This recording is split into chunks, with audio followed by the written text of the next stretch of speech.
Kindness costs nothing, and yet most people spend their whole lives too proud to afford it. Sable Merritt had learned that lesson at her father's knee, and she had not unlearned it in the 3 years since she had buried him. It was a Tuesday in November when she thanked Mr. Croft by name, as she always did. She had descended from the hired coach on Aldgate Street, her boot heels finding the wet cobblestone before her, and she had turned and looked up at the coachman with a directness most women of her former station would have considered inappropriate. She was not, any more, a woman of that station. She said, "Thank you, Mr. Croft. The corner of Pall Mall tomorrow, same hour." He touched the brim of his hat. She had learned his name in October. He had told her nothing alarming about that, only looked surprised, then oddly moved, as though no one had bothered in a long while. She suspected no one had. The accounting firm of Burrell and Sykes occupied the first 2 floors of a narrow stone building that smelled, always, of coal smoke and old paper and something faintly metallic, like a coin held too long in a warm hand. Sable pushed through the door and went directly to the desk in the back corner that had been assigned to her, not because Burrell thought women belonged in accounting, but because the previous occupant had died in September, and the Aldbourne estate ledgers were 6 weeks in arrears, and no one else had the patience for them. She had presented herself. Burrell had looked at her over his spectacles for a long, assessing moment. She had not blinked. He had hired her. She made 11 shillings a week. This was less than the man who had occupied the desk before her made, and she knew it, and she did not say so yet. Yet there was a ledger she had been examining for 3 weeks that told a story far more useful to her than any argument about wages. The ledger belonged to a woman named Lady Hortensia Pell, widow of the late Baron Pell, and its columns were a masterpiece of ornate misdirection. Payments listed as charitable disbursements that were, in fact, transfers to a solicitor named Drummond, who appeared in no other official capacity connected to the estate. Rental incomes from 3 Wiltshire properties recorded at half their assessed value. A £700 withdrawal marked in the margin as household expenses, occurring on the precise date that a young woman in the household named Miss Sable Merritt had been informed there was no longer a dowry. That was not a coincidence. Sable had never believed it was a coincidence. She had simply lacked, for 3 years, the evidence that it was anything else. She spread the ledger open and set her inkpot beside it, and began to copy figures in her neat, practiced hand. Outside, November pressed its gray face against the window glass. She did not think about warmth. She did not think about what her life had looked like before the black armband and the solicitor's visit and Lady Pell's smile, which had always reminded her of a closed door. She thought about columns. She thought about the number 700, and the name Drummond, and the word yet. The door opened. She did not look up. Doors opened all morning in an accounting firm. Men came in seeking estimates, or fleeing creditors, or both. She had learned in 6 weeks to register the sound without responding to it. Then the room changed. There was no other way she could have described it afterward. The temperature did not drop. The light did not shift. And yet every other person in that office, Burrell at his elevated desk, young Piddock with his enormous ears, the 2 senior clerks whose names she could never remember, went quiet in a way that had weight to it, quiet like the moment before something either breaks or does not. She looked up. He stood in the doorway with the November air still on him. He was very tall, and the coat was dark, and his face was the kind of face that made the word composed feel insufficient, not because it showed nothing, but because what it showed was chosen, deliberately, from a much larger ledger of possible expressions. His hair was dark brown and slightly wind-disordered, which was the only disorderly thing about him. His eyes, which moved across the room with the unhurried precision of a man conducting an inspection, were gray. A pale, specific gray, like ice over deep water. Burrell was on his feet. "Your Grace." His voice had the careful flatness of a man suppressing panic. "We were not. That is, we expected your man of business. Stafford is unwell." The Duke's voice was low and entirely without apology. "I came myself." He was the Duke of Ashfern. Sable knew this because she had seen his name in the adjacent firm's ledgers, cross-referenced in a land dispute that had briefly touched the Aldbourne estate. She also knew it because she had heard the clerks talk. The Duke of Ashfern had not come to Burrell and Sykes in anyone's recent memory. He was said to be worth an amount that made the largest sum Sable had ever been responsible for look like a rounding error. He was said to be ruthless in negotiation, quiet in company, and entirely unmoved by social performance of any kind. He was called, in certain parlors, the Iron Duke, but not the Wellington sort, the sort that referred to temperature. She returned her eyes to the ledger. She heard Burrell directing him toward the private meeting room at the back. She heard the Duke's footsteps, measured and deliberate on the bare floor. She did not look up again. Then the footsteps stopped. She did not look up. She was aware of the stopping. She continued writing. "Miss." She looked up. He was not at the private room. He was standing 3 feet from her desk, and he was looking at her with that precise, chosen expression, and he said nothing else. Just the one word, which was not quite a question and not quite a greeting. "Your Grace," she said, flat. Not a curtsy. She was seated, which made it optional, and she chose not to. His gaze dropped to the open ledger on her desk. She did not close it. He said, "Pell." "Yes." A beat. Then, "How long have you been at it?" Not a question either. 3 weeks, she said. Something moved across his face. Not quite interest. Not quite recognition. Something more considered than either. He looked at the ledger again, and she had the peculiar sensation that he was seeing not the rows of figures, but the shape of the argument they made. Then he turned and followed Burrell into the private room, and the door closed, and the office slowly released the breath it had been holding. Young Pittock whispered something to the clerk beside him. The clerk shook his head, which appeared to mean something, and went back to his work. Sable returned to her copying. It took her another 4 minutes to realize her handwriting had altered. She had pressed the nib harder than usual. The ink was slightly thick in the downstrokes. She was not rattled. She was not anything. She evened out the pressure and continued. She did not think about the way his eyes had moved across the ledger the way hers did, not reading the surface, but reading beneath it. She was still not thinking about it when the private room door opened 40 minutes later, and the Duke of Ashfern walked back through the office toward the street. He did not stop at her desk. He did not look in her direction. He pushed through the front door and was gone, and Mr. Croft's hired coach, she had recognized the wheel color through the window, rolled forward to collect him. She set down her pen. He had taken the coach, Mr. Croft's coach, which meant that tomorrow morning, when she stood at the corner of Pall Mall at her usual hour, she would either find Mr. Croft there, or she would not. She found herself hoping, with a clarity that surprised her, that she would. She did. Mr. Croft was at the corner at 7:53, same as always, and he handed her up with his usual silent efficiency, and she said, "Good morning, Mr. Croft," and he said, "Morning, Miss Merritt," and that was all. She settled her wool cloak around her and watched the city move past the window, and did not ask whether yesterday's afternoon fare had been unusual. She did not need to ask. She could see it in the particular angle of his shoulders. Something had pleased him very much, and he was not the sort of man to explain it without prompting, and she respected that entirely. She was at her desk by 8:15. The ledger was as she had left it.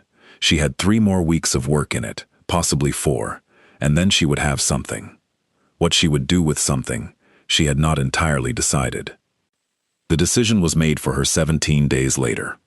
Lady Hortensia Pell arrived at Burrell and Sykes at 10:30 on a Thursday, which she had apparently done twice before in other matters, and which gave her, in her own estimation, a proprietary ease with the space.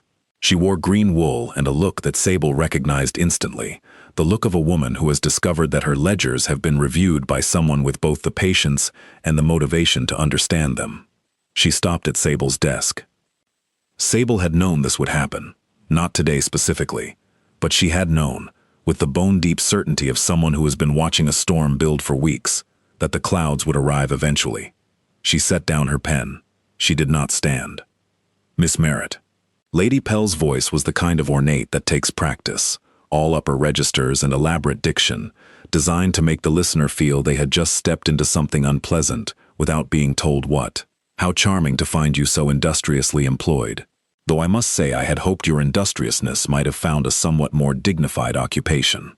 "This occupation pays," Sable said. "That continues to recommend it." "Yes." Lady Pell smiled. The closed-door smile. I imagine the wage must be quite sufficient for a young woman of your current circumstances. She let the word current do its work, the implication clear, that the circumstances were temporary only in their potential to worsen. I wonder, Miss Merritt, whether your employer is aware of your particular interest in this. She touched the edge of the ledger on the desk, a proprietary contact, as though it were already hers again. He is aware that I am completing the Aldbourne audit, Sable said, as commissioned. Of course. Lady Pell withdrew her fingers. The smile did not waver. And has your completion of that audit produced anything of particular interest? Anything you might have felt compelled to share with parties beyond this firm? Sable looked at her. She thought about the figure 700. She thought about the solicitor Drummond and the 3 Wiltshire properties and the word yet. My professional obligations, she said, are to this firm. It was not a yes. Lady Pell heard that clearly. The smile shifted, not gone, but recalibrated, into something cooler and more honest. Then I shall trust, she said, that your professional obligations keep you very, very busy. Good day. She was gone in a swirl of green wool and expensive perfume, and the particular satisfaction of a woman who believes she has just issued a warning that will be heeded. Burrell was at her desk within 60 seconds of the door closing. Miss Merritt, he said, in the voice of a man who wanted to say several things and was choosing among them rapidly. Lady Pell is that is to say, she has connections that— I understand, Sable said. The audit will be completed, she said, properly. Burrell looked at her. He looked at the ledger. He was not a bad man. He was a careful one, which in her experience was not always the same thing. He went back to his elevated desk without finishing the sentence. She worked until 6 that evening. She worked with the focused, cold precision of someone who has been told, not for the first time, that their findings are inconvenient. She had been told that before. It had not, before, produced anything useful. She intended this time to produce something useful. She produced it in 11 more days. The full accounting came to £940 across a period of 4 years, extracted from the Pell estate in a manner that was not quite fraud in the strictest legal definition, and was not quite anything else either. The Drummond transfers alone were enough to constitute a breach of fiduciary duty. 3 separate property valuations had been deliberately suppressed, depriving the estate's other named beneficiary, which was to say, Sable herself, as the ward named in the late Baron's original will, of income she was legally owed. The will had been redrafted 6 weeks before the Baron's death, during an illness that Lady Pell had managed with formidable efficiency. Sable had found the original will's notation in a probate record she had retrieved, at some personal cost of time, from the Doctors' Commons registry. She sat with it all on a Wednesday evening, the papers spread across the narrow table in her 2-room lodging in Southwark, the single candle throwing uncertain light over £940 of evidence, and she allowed herself, for a precise count of 4 minutes, to feel the full weight of what had been taken. Not just the money, the years, the morning spent calculating whether she could afford coal, the particular humiliation of Lady Pell's smile across every room she had ever entered as a dependent in that house, as a ward, as something that could be managed and diminished, and eventually discarded. She let herself feel it, then she folded the papers, set them in the waterproof case she had acquired for the purpose, and went to bed. The following morning, she was at Pall Mall Corner at her usual hour. Mr. Croft pulled up with his usual punctuality. She said, "Good morning, Mr. Croft." He said, "Morning, Miss Merritt." And then, as she settled into the coach, he said, without turning, "He asked after you, miss, yesterday, said to tell you, if you required a solicitor for anything of a legal nature, there was one at Fenchurch Street he'd recommend." Sable was still for a moment. She said. "His Grace," Mr. Croft said, with the careful neutrality of a man who has served 2 incompatible loyalties for some time and has made his peace with it. "I hope that's not impertinent, miss. He seemed to think it might be useful." She thought about the ledger open on her desk. She thought about gray eyes that moved through columns not to read them, but to understand them. "It is not impertinent," she said. "Thank you, Mr. Croft." She went to Fenchurch Street the following morning. The solicitor's name was Calloway, and he was precise and quick and said, within 12 minutes of reading her papers, This is actionable. He said it the way men in his profession rarely said things, without hedging, without visible calculation about billable hours. He also said, "His Grace has indicated the matter of fees is settled." And when she began to object, he looked at her with the patience of someone who had received an instruction he intended to carry out regardless, and said, "I was told you would object.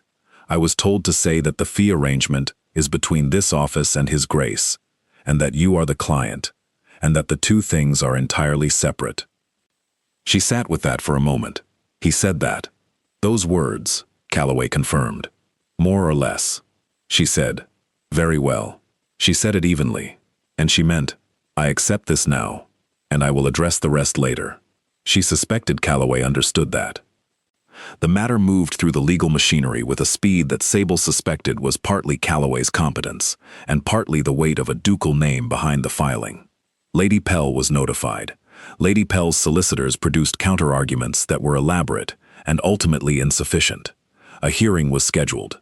And then, 8 days before the hearing, Lady Hortensia Pell departed for the continent, with a companion and 2 large trunks, and a letter to her solicitors that amounted to a withdrawal. She did not come back. The settlement that resulted was not £940.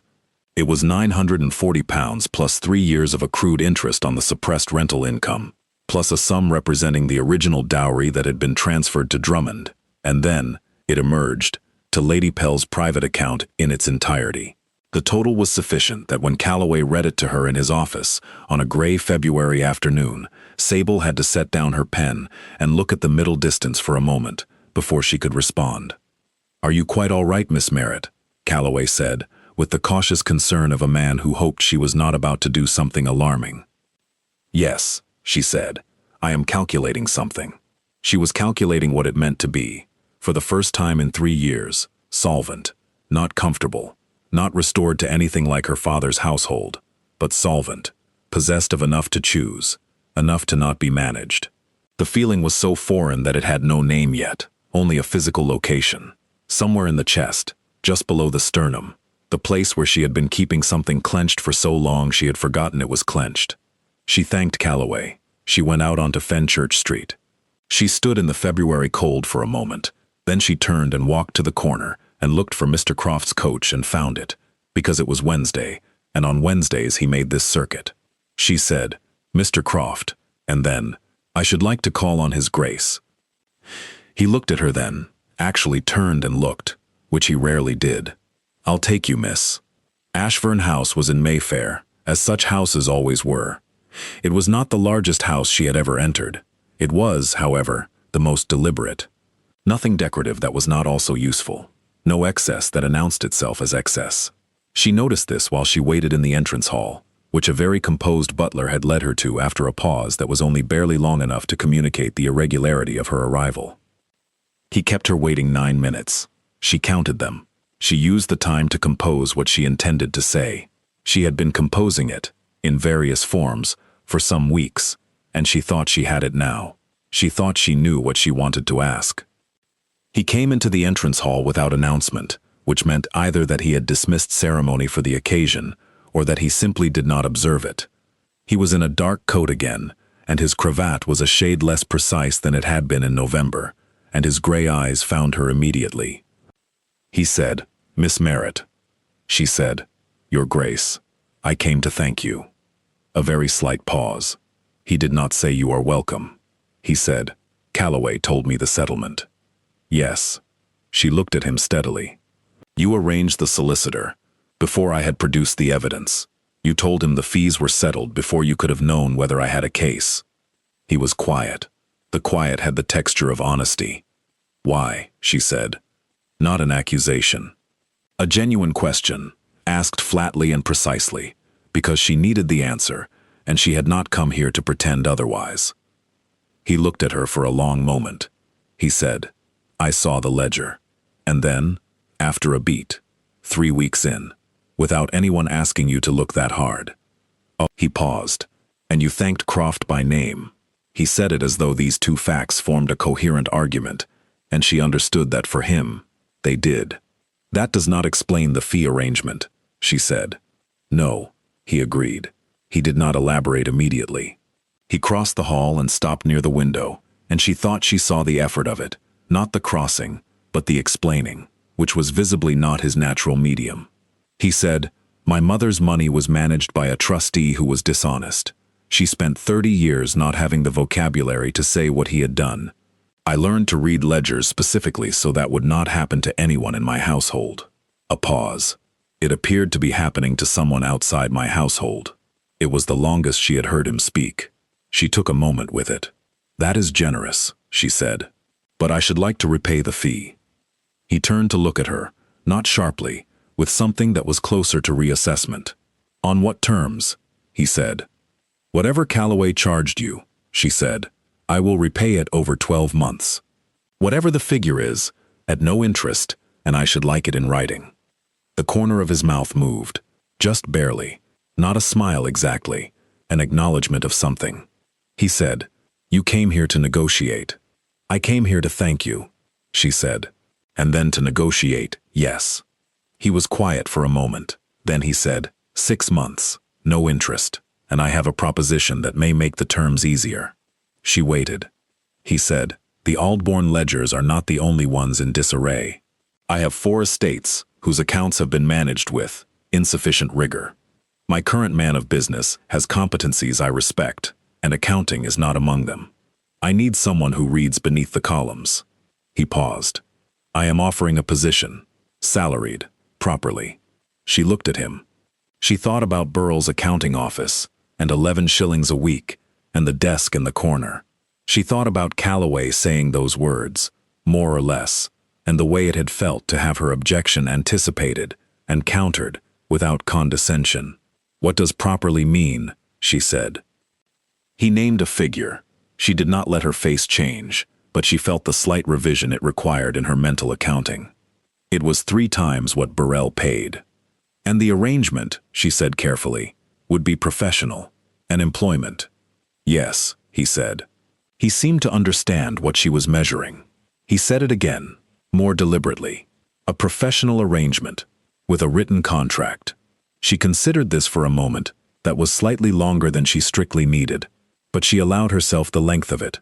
Then she said, "I should want to see the ledgers before I commit, to understand the scope." He nodded. One motion. He went to the door of the hall and opened it, and looked back at her with a question on his face that was not quite an invitation, but clearly expected to become one. She followed him. The Ashfern estate office was on the ground floor, north-facing and cool and lined with shelves of a particular dark wood that smelled faintly of beeswax. The ledgers were in order on the shelves, ordered by year and estate, she noted, which suggested someone had done at least that much correctly. He pulled the first one from the shelf and set it on the desk and stood back, and she opened it and read. She turned 4 pages. She turned 6. She found 3 discrepancies in the first 18 pages that required correction, and 1 entry that was not technically a discrepancy, but that concealed its meaning in a notation style she recognized as a deliberate obfuscation, and she said, without looking up, "This notation on page 11. "Yes," he said. He had been watching her read. His voice had a quality she hadn't catalogued before, something in it that was quiet and not detached, interested, but trying not to perform the interest. "Who entered this?" "Stafford," he said. "He is not dishonest. He is imprecise." "I can work with imprecise," she said. She closed the ledger. She looked at him across the desk. He was standing very still, and his gray eyes were on her with that deliberate quality, the chosen expression from the larger ledger, and this time what he was choosing was, she thought, restraint. Not coldness, something warmer, held carefully. She said, "I accept." He said, "Good." She said, "The repayment schedule for Calloway's fee should be drawn up today if possible, before I leave." Something shifted in his face. Fully, this time, not the barely there movement at the corner of his mouth, but an actual visible change, as though the chosen expression had been set aside and replaced with one he hadn't prepared. It lasted only a moment. He said, "I will have Calloway draw it up this afternoon." "And the employment contract," she said. "Also this afternoon," he said. Then, after a pause, "You came here to negotiate. You said that already." she said. I meant it differently the second time, he said. She held his gaze for a moment. The estate office was quiet around them, the beeswax and the cool north light and the ledgers in their careful order, and she was aware, in a way she had been resisting with some commitment, that this room was already familiar to her, in the way that a thing that ought to belong to you eventually makes itself known. She had felt it with the columns. She felt it here. She said, "The arrangement works if it remains what it is. Professional." "Agreed," he said. She nodded. She looked back at the shelves.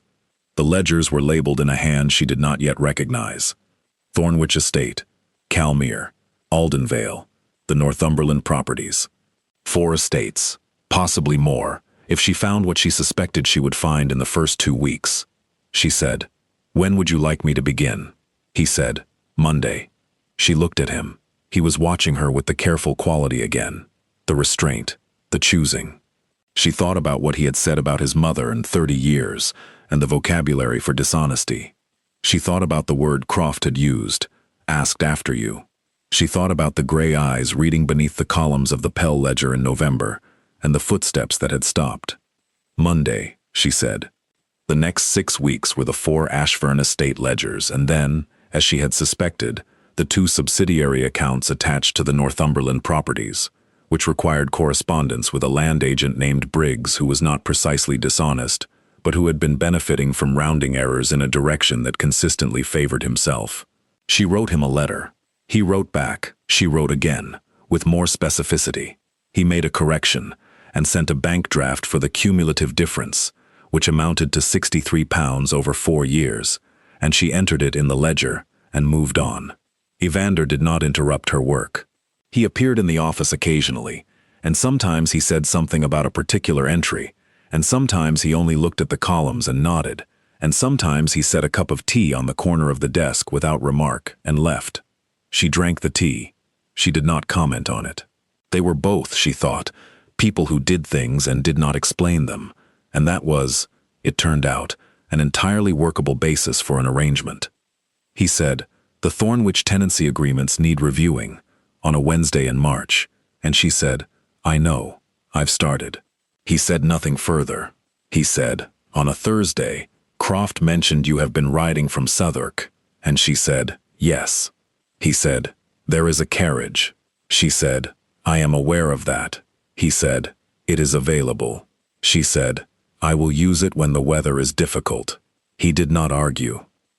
She used it 3 days later, when it was raining in the particular sideways way that March produced, and she sat in the Ashfern carriage and thought about the 10-minute ride from Southwark, and the difference between an offer made as a management of someone's circumstances and an offer made as a practical provision, and she concluded that this was the latter, mostly, and that she would continue to assess. The trial she had not anticipated came in April. The Dowager Duchess of Ashfern arrived from her estate in Wiltshire on a Thursday afternoon and was in the drawing room when Sable came out of the estate office at 4 o'clock. She was a handsome woman in her 60s, with Evander's gray eyes and a posture that suggested she had once been formidable at everything and was now selectively so. She looked at Sable with an attention that was not rude and not warm and was, above all, measuring. She said, "You are the accounts woman." Sable said, "Yes, Your Grace." "My son says you found the Briggs error." "Yes." The Dowager looked at her for another moment. She said, "The last person in this house I knew who could read beneath a column was my husband's mother. She was not a popular woman." She paused. She was right about everything. Sable said, "I find that is usually the correlation." The Dowager's expression shifted by approximately 2 degrees, which on her face constituted a great deal of visible response. She said, "Sit down, please." And then, over the next 40 minutes, she asked Sable 17 questions that ranged from the precise structure of the Drummond transfers, to Sable's father's name, to what she considered an appropriate proportion of estate income to reinvest in tenant housing. The questions were asked in the manner of someone who wanted not the correct answer but the honest one. Sable gave the honest ones. At the end, the Dowager said, "You are nothing like what I expected." She said it not as a complaint. "What did you expect?" Sable said. "Someone grateful," the Dowager said. someone performing gratitude as a strategy. Sable looked at her. "I am grateful," she said. "The position is good work, and the pay is fair, and your son treated a professional arrangement as a professional arrangement, which is rarer than it should be. But I am not performing it." The dowager was quiet for a moment. Then she said with what appeared to be satisfaction, "No, you're not." She stood. Sable stood, and the dowager said as she moved toward the door, "He asked your name from Croft in November. Did you know that?" Sable said, "No." "He said he didn't know it and wanted to." She paused in the doorway. "He knows everyone's name. In his households. He considers it a moral requirement." A brief pause. "He did not, until then, know yours." It appeared to trouble him. She left. Sable stood in the drawing room for a moment in the April light, which was warmer than it had been, and thought about November, and the footsteps stopping, and the gray eyes on the Pell ledger, and thought about someone learning her name as a moral requirement, and what it meant that that fact had been the beginning of this. She went back to the estate office. She worked until 6. She entered the Thornwich tenancy corrections and cross-referenced the March entries, and found one more anomaly in the Calmere water rights documentation that would require correspondence with a land surveyor in Cumberland. She noted it. She put on her coat. Evander was in the corridor. He said, "My mother was thorough," Sable said, "and quite good at the honest answer question." He was quiet for a moment.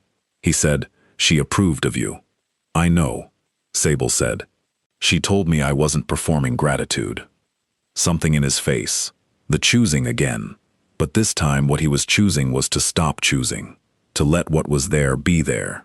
He said, "Are you?" She looked at him. "Am I what?" "Grateful," he said. "Or not?" "I told your mother," she said. "The position is good work. You treated a professional arrangement correctly. I am grateful for both. But gratitude is not the operating principle." "What is?" he said. She considered this for a moment. The corridor was quiet, and the light from the west window was going golden. She said, "Partnership, correctly structured." She paused. "You read beneath columns. So do I. You consider it a moral obligation to know people's names. So do I. These are the terms I find workable." He was very still. He said, "Those are the terms." "Yes," she said. And then, because she had been composing this edition for approximately 3 weeks, and felt it was time, "If there are others you wish to negotiate, I am available Monday through Friday, 9 to 6, Saturday mornings by arrangement." The corner of his mouth moved again, fully, this time. It became, unmistakably, a smile, brief and genuine, and entirely different from the composed expression, and she thought that it probably appeared very rarely, and that she had, in point of fact, wanted to see it since November. He said, "I had not planned to negotiate on a Saturday." She said, "Then Monday will do." They stood in the corridor for a moment. The golden light was moving across the floor. She thought about her father and his lesson about kindness, and about the 3 years of columns and the closed-door smile, and about the morning she had stood on Aldgate Street and said Mr. Croft's name, and set something in motion she hadn't understood yet. Small things. Things that cost nothing except the willingness to believe that people were worth knowing. He said Sable, not Miss Merritt. Just the name, with the careful quality again, but without the restraint this time. The warmth without the containment. She said Evander, the same. She watched him absorb it. She had not used his given name before, and she had given it some thought, and she had decided it was the correct next term in the sequence. He took one step toward her. She did not step back. He reached out and his hand, warm, careful, covered hers where it held her coat, and he held it, just that. She thought about solvent, and choosing, and the thing below the sternum that had unclenched in Calloway's office, and had been unclenching, slowly, since then. She turned her hand over, and held his in return. They stood in the corridor with the golden light moving around them and the ledgers in the room behind her, and the long evening ahead, and she thought, here is the accounting, here is the full settlement. Not rescue, not gratitude, something more useful and more durable than either. Outside, somewhere, Mr. Croft would be making his evening circuit. Tomorrow he would be at Pall Mall Corner, Same hour, and she would call to him by name, and he would tip his hat, and the city would move past the window, and she would sit in the April light and think about what the ledgers held, and what the day required, and what, at 6 o'clock, she would come back to. She had been told, all her life, that kindness was a luxury for people who could afford it. Her father had told her that was wrong. She had believed him, and spent 3 years proving it, one name at a time, in rooms where no one was watching. Someone had been watching.